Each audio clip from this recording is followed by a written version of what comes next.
Okay, so let us resume our lecture for this afternoon. Ano? Saglit na lang to, bending stresses.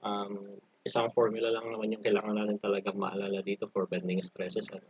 So as a preliminary, for beams that are subject under bending, there is stresses na nade-develop sa throughout its cross section, which is yung tinatawag natin na bending stresses or yung flexural stresses, and we have an equation for determining the flexural stresses. So this is the flexure formula. So we have stress is equal to my all over I.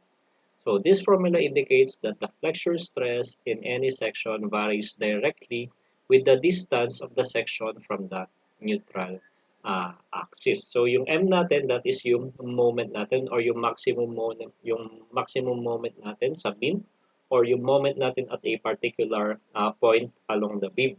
Yung Y naman natin, that is yung distance ng most remote element from the neutral axis. So kung maalala nyo yung C kanina na dinedetermine natin, yun yung gagamitin natin na Y dito to determine yung maximum flexural stress. Tapos yung I, yung moment of inertia ng ating cross-section. So in a more common form, yung Y natin is replaced by the distance C, which is defined as the distance of the neutral axis from the remotest element. So yun nga yung natin, yung C na dinetermine natin kanina, yun yung uh, uh, i-substitute natin sa Y. So yung equation natin for maximum stress is equal to MC over I. So yan na yung kailangan nating alalahanin for determining yung bending stresses or flexural stresses. Okay, so MC over I. So kung maalala nyo, di ba yung equation natin for S? Okay, so yung S natin is equal to I over C. So therefore, yung flexure formula natin, pwede din natin siyang isulat as M over S kung given yung section modulus. Okay? So, that is yung preliminary natin for flexure formula. So, maximum stress is equal to MC over I or is equal to M over S. Okay? So, ganun yung sinasabi ko nga in the last discussions na pag yung beam natin nag-bend, it is subject to flexural stresses or bending stresses kung saan yung cross-section natin ay yung mismong beam natin ay nai-stress. So, meron tayong tinatawag na compression region, meron tayong tinatawag na tension region kung saan yung upper part, kung halimbawa yung bending natin ay positive bending, so nakangiti yung beam natin, yung upper part ng cross-section natin, it is compressed and the lower part ng ating cross-section is under tension. Okay, as shown in this figure. So, yung top fibers ng ating beam, that is being compressed. Tapos, yung lower fibers ng beam natin, that is being pulled apart or under tension. Kaya kung mapapansin nyo, pag nag-bend yung beam, yung start ng cracks niya ay sa ilalim because mahina yung concrete natin sa tension. Okay? Kaya pag nag-bend yung RC beam natin, nagka-crack siya sa simula sa ilalim. Okay? So that is yung preliminaries for flexural stresses. So let us go to our sample problem. So the beam loaded as shown. So ito yung example natin kanina. Na-draw na natin yung shear and moment diagram nito. It has a T-section that is made up of a 30 mm by 150 mm flange and 30 mm by 160 mm web. So ito din yung example natin kanina. Nakuha na natin yung moment of inertia natin, yung section modulus natin, yung centroid natin, kaya wala na tayong other computations na kailangan pang gawin. Okay? So we are asked to determine the maximum bending stress in the beam and determine the maximum stress at a fiber 10 millimeters from the bottom face of the beam. Okay?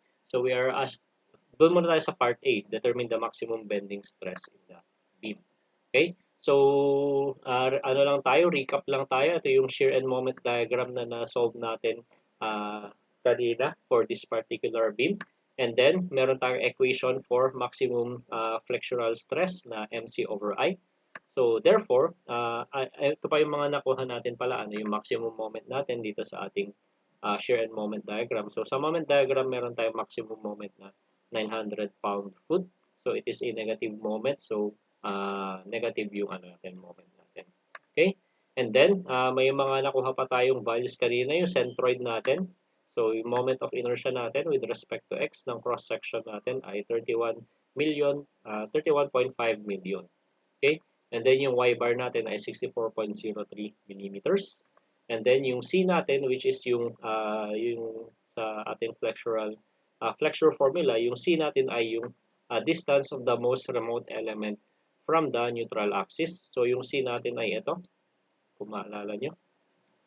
And that is 190 minus yung 64.03 millimeters. Okay? So 190 minus 64.03 millimeters, that would give us a value na 125.97 millimeters.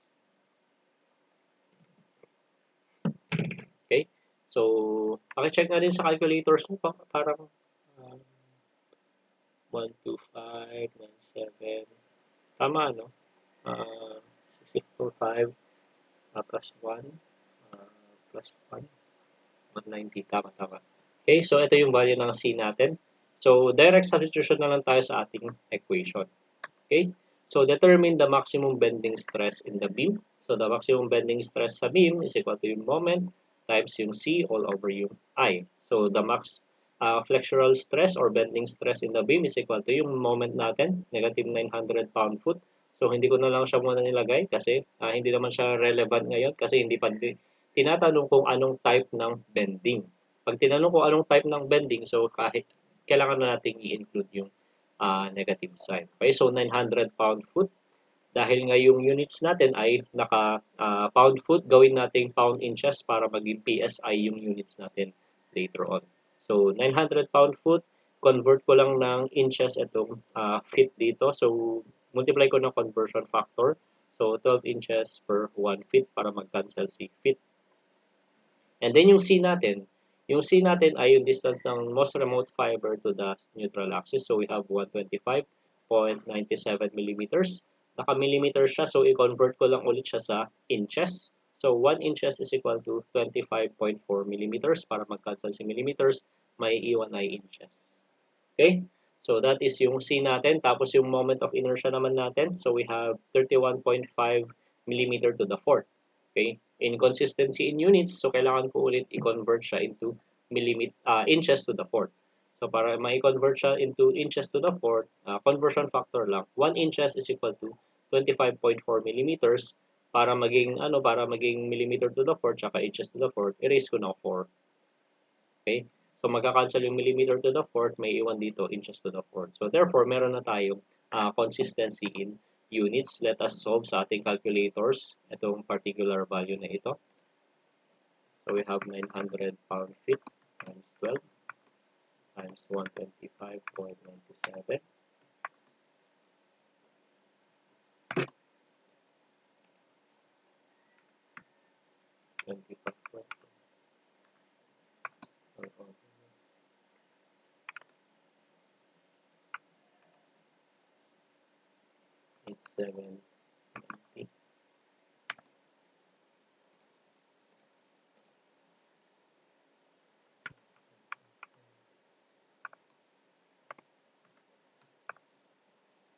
Raised to the fourth power. May napalabas kayo.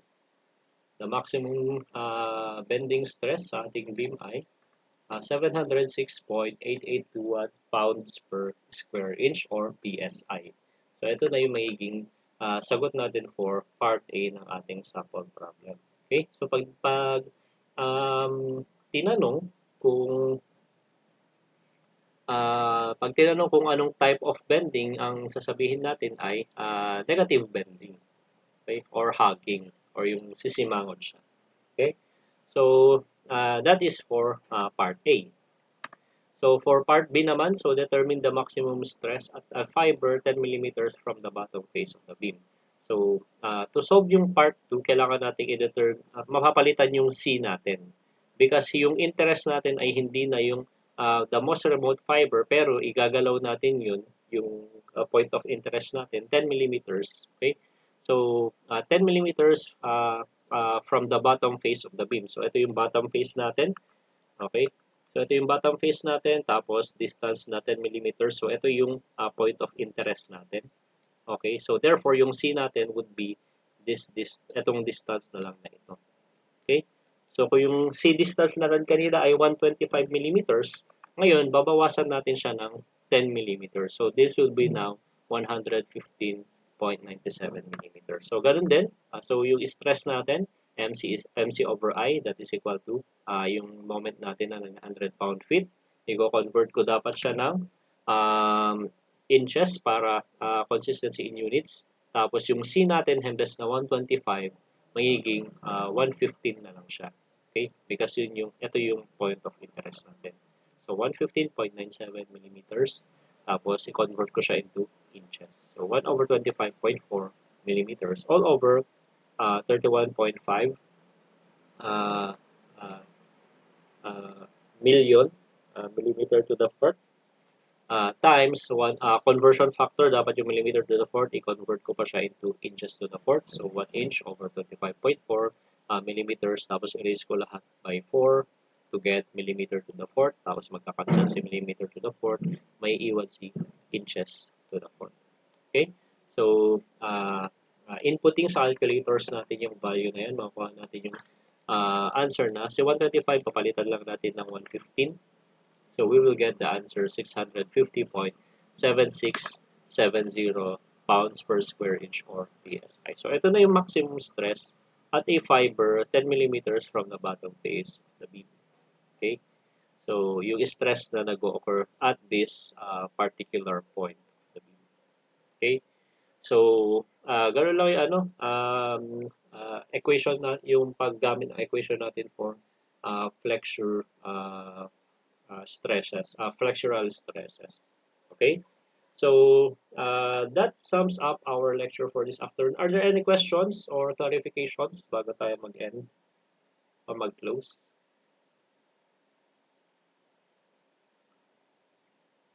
Okay? I-upload ko na lang itong recording ng lecture na ito later.